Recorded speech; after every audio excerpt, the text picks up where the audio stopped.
तो ट्रिपल तलाक से आज तक मुझे बताइए सिर्फ बीवियां ही होती हैं कि आपकी बहनें नहीं है, आपकी बेटियां नहीं है, आपकी माताएं नहीं है, क्या वो सुरक्षित नहीं हो रही हैं? किसी ने कहा इनकी खोपड़ी खोलो ना, उसमें सिर्फ औरतें और वो भी नंगी औरतें मिलेंगी। इनको सिवाय इसके और कोई इनके जहन में नहीं आता। इनका मतलब मजहब का ये है इश्यूज ऑफ सेक्सुअलिटी। हमारी कंट्री में, हमारे मुल्क में यहाँ पे कोई भी महफूज नहीं है, ना जानवर महफूज हैं, ना ही इंसान महफूज हैं। इंसान तो इंसान है, यहाँ पे ना तो जानवर महफूज हैं और ना ही कब्रों में मुर्दे महफूज। एक ही इलाज है कि सब बच्चियों को हिंदू लड़कों से शादी कर लें ताकि ये चाचाओं को, मौलवियों को हार्ट अटैक होकर भी खत्म हो जाए। एक ही इलाज है कि सब बच्चियों को हिंदू लड़कों से शादी कर लें ताकि ये चाचाओं को, मौलवियों को हार्ट अटैक होकर भी खत्म हो जाए। इनको किसी ने कहा इनकी खोपड़ी खोलो ना, उसमें सिर्फ औरतें और वो भी नंगी औरतें मिलेंगी। इनको सिवाय इसके और कोई इनके जहन में नहीं आता। इनका मतलब मजहब का ये है इश्यूज ऑफ सेक्सुअलिटी। कितनी बड़ी होगी हूर? 300 फीट की होगी, 10 जोड़े होंगे, 10 जोड़ों के अंदर से नंगी नजर आ रही। अरे भाई जोड़े क्यों पहना दिए तुमने? They are totally obsessed with sexuality and they can not see their own daughters. But बेटे एक चीज एक्सेप्ट आप करें कि आप उस जमीन पे रहते हैं जहां बुद्धा पैदा हुआ, जहां गुरु नानक पैदा हुआ, जहां राम की दास्तान है, जहां कुरुक्षेत्र है, जहां मोहनजोदारो है, जहां चेस इजाद हुआ, जहां नंबरिंग सिस्टम इजाद हुआ। थोड़ा बहुत तो रिस्पेक्ट करो जमीन की। सबसे बड़ी बात ये है कि हमारी कंट्री में, हमारे मुल्क में यहाँ पे कोई भी महफूज नहीं है, ना जानवर महफूज हैं, ना ही इंसान महफूज हैं। आए दिन कोई ना कोई रेप केस हम सुन रहे होते हैं। छोटे छोटे बच्चे हैं जिनके साथ ये इतनी ज़्यादा ज़्यादती की जा रही है कि उसको एक्सप्लेन भी नहीं मैं कर सकती आपको। इंसान तो इंसान है, यहाँ पे ना तो जानवर महफूज हैं और ना ही कब्रों में मुर्दे महफूज। हम लोग अपनी कंट्री में सेफ नहीं खुद को फील करते। यार मैं कंट्री की बात नहीं कर रही, यहाँ के लोग ऐसे हो चुके हैं कि जब लड़की बाहर निकलती है तो कहती है यार क्या बच्ची है, क्या लोग कहते हैं ड्रेसिंग की वजह से, ठीक है। अब अबाया वाली जा रही होती है उसके पीछे से थप्पड़ लगाते हैं, तो क्या ये हम कहते हैं कि नहीं? फिर कहते हैं नहीं जी लड़कियाँ ऐसी होती हैं, ये गलत बात है। हम सेफ फील नहीं करते इस मुल्क में खुद को। इनको ऐसा लगता है ना कि अगर महिलाओं के पास अधिकार हो जाएंगे तो ये डोमिनेट हो जाएगी सोसाइटी। इस सोसाइटी में महिलाएं डोमिनेट करने लगेंगी। तो आप उस चीज से बचना चाहते हैं।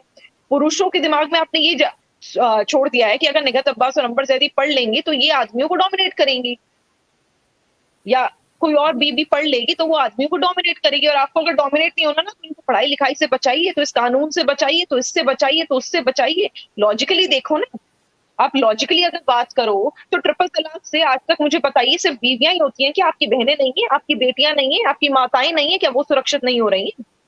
तो किसको बेवकूफ बना रहे हैं? ये नेताओं की गलती नहीं है। ये जो गुमराह कर रहे हैं ओवैसी, राहुल गांधी, अखिलेश, इन सब की गलती नहीं है। गलती हमें अपने अंदर झांक के देखना है कि हम इन लोगों की बातों में कैसे आ रहे हैं, महाजाहिलों की। हम क्यों उनके साथ जाहिल बने? हम तो समझदार हैं। पर ऐसा नहीं है, बहुत मुसलमान समझ भी रहे हैं और आगे आ भी रहे हैं बहुत। आप देखोगे तो जो आम मुसलमान है ना, जो इस राजनीति से दूर है, जो मीडिया से दूर है, उसको इस कानून से फर्क ही नहीं पड़ता, क्योंकि उसे पता है उसको कोई लेना देना नहीं है। उसके लिए अगर एक कानून आ जाएगा, जो व्यक्ति गरीब है, अगर कोई गरीब परिवार है, गरीब मुसलमान है, वो अपनी एक बीवी का पालन कर ले, वो दूसरी पत्नी क्यों करेगा? वो ट्रिपल तलाक में तलाक तलाक तलाक करके बीवी को क्यों छोड़ेगा? ये वही कर रहे हैं जो गुंडागर्दी करने वाले लोग हैं, जो ये नेताओं के गुर्गे बनकर बैठे हैं। तो आज मुसलमान आगे बढ़ रहा है। अगर उनके सामने कोई रुकावट बन रहे हैं ना, तो इन जैसे घटिया और गलीच नेता हैं जिनसे हमें बचने की जरूरत है। और ज्यादातर मुसलमान बच भी रहे हैं, पर जो नहीं बच रहे लोग, कोई बात नहीं, वो भी धीरे धीरे समझेंगे। देर आए दुरुस्त आए, वो बेहतर है, और आएगा लोगों को समझ में, जो आने भी लगा है। जब बांग्लादेश में अभी हिंदू टेम्पल्स को वैंडलाइज किया गया, तो उसके ऊपर एक प्रॉपर रिपोर्ट बनाकर मुझे जिसने भेजी, प्रॉपर एक वेल रिसर्च रिपोर्ट बनाकर जिसने भेजी, उस बच्चे का नाम है आरिफ हुसैन। वो रहता है बंगाल में, वेस्ट बंगाल में, क्योंकि वो देख रहा है कि इस्लाम के नाम पे वहां पर क्या हो रहा है, या वहां पे कितना ज्यादा हिंदू भाई बहनों के साथ प्रताड़ना की जा रही है, उनको फांसी पे चढ़ाया जा रहा है, मर्डर्स किए जा रहे हैं, उनको मारा काटा जा रहा है। तो हर इंसान के अंदर का जो सनातनी है वो जागता है। उस बच्चे ने मुझे रिपोर्ट बनाकर भेजी, दीदी मैं भी सनातनी मुसलमान हूँ। आपने भी बात कही कि संस्कृति के प्रति सम्मान कहीं ना कहीं वो कम होता जा रहा है, तो ये कट्टरपंथ को बढ़ावा ही दे रहा होता है। और जब हम महिलाओं की बात करते हैं तो महिलाओं को लेकर एक पॉपुलर बिलीफ होता है कि महिलाएं इमोशनल होती हैं, और जिसका फायदा हमें दिख रहा है कि कट्टरपंथी उठाकर उन्हें कट्टरपंथ जो विचार है उसकी तरफ ले जाते हैं। आखिर इस ऐसे में महिलाएं कैसे बचें इस तरह की विचारधारा से जो उन्हें कट्टरपंथ की तरफ ले जा रही है? इसको तो सिर्फ एजुकेशन से ही बचाया जा सकता है और कोई तरीका नहीं है। जो घर में बैठी खातून हैं, जो जिनकी पढ़ाई लिखाई नहीं हुई है, वो उनको बाहर की दुनिया का नज़ारा वो अपने घर के मर्दों के ज़रिए देखती हैं। तो उनसे बहुत ज़्यादा मुझे उम्मीद नहीं है, क्योंकि उनको जो बताया जाता है वो समझती हैं कि यही सही है, यही होता है। लेकिन जो पढ़ी लिखी लड़कियां हैं, मुझे उनसे थोड़ा-सा ये बात उनसे ही अपील करनी है कि आप लोग इस दुनिया के साथ चलने के लिए अपनी तैयारी करें, बल्कि इस दुनिया को जीतने वाली तैयारी करें। तो जब आप 2 कदम आगे की तैयारी करेंगी तब आप साथ चल सकेंगी। हम लोगों का बैकलॉग बहुत ज़्यादा है। हम 70 सालों का जो संविधान है उसने हमें थोड़ा-सा पुश किया है, लेकिन हमारे घरों के अंदर जो मेंटालिटी थी उसकी वजह से हम फुल थ्रॉटल आगे बढ़े नहीं हैं।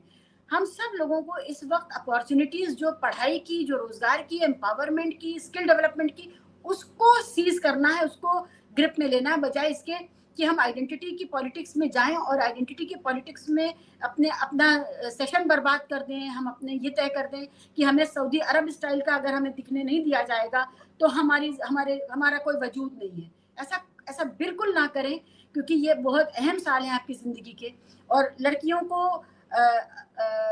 एक हम लोग फेमिनिस्ट कल्चर के अंदर हम लोग ये बात करते हैं कि हमारा अपना जो महिलाओं का बहनापा है, हमें उस पर काम करना चाहिए।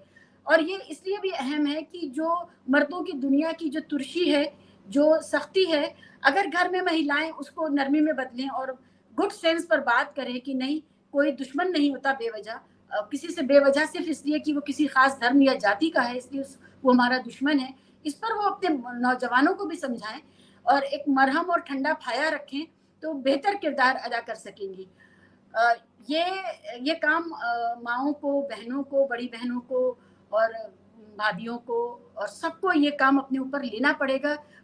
इस दौर में हमारे भारत में हमें ज़बान का इस्तेमाल मरहम लगाने के लिए करना है, ना मजाक उड़ाने के लिए करना है, ना जख्म देने के लिए करना है, ना किसी की तजलील बेइज्जती करने के लिए करना है। ये बहुत ज़रूरी अरकान है इस वक्त।